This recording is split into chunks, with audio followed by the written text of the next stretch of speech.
નમસ્તે, મારું નામ કાકલોતર પ્રવીણભાઈ શામજીભાઈ, ગામ બેલમપર છે. અમે પીડીલાઇટ સંસ્થામાં 5 થી 6 વર્ષથી જોડાયેલા છીએ.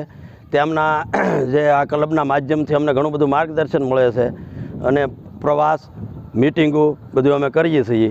અને ઉત્પાદન કેમ વધારવું એની અમને નાના જે તે કર્મચારી અને સાહેબો દ્વારા અમને માર્ગદર્શન પૂરું પાડવામાં આવે છે.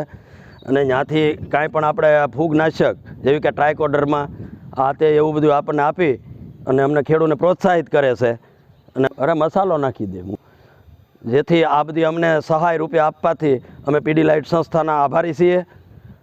આગામી 28 ઓગસ્ટના દિવસે શ્રી મધુકરભાઈ પારેખના જન્મદિવસ નિમિત્તે અમે ફાર્મર ક્લબ વતી શુભેચ્છા પાઠવીએ છીએ. ભગવાન એમને દીર્ઘાયુષ્ય આપે એવી અમે ફાર્મર ક્લબ બેલમપર વતી શુભેચ્છા પાઠવીએ છીએ. આવા ખેતીલક્ષી કાર્યો કરતા રહે એવી અમારી બધાની અભિલાષા છે. સાહેબના જન્મદિવસ નિમિત્તે અમારા ખેડૂત વતી ખૂબ ખૂબ શુભેચ્છા.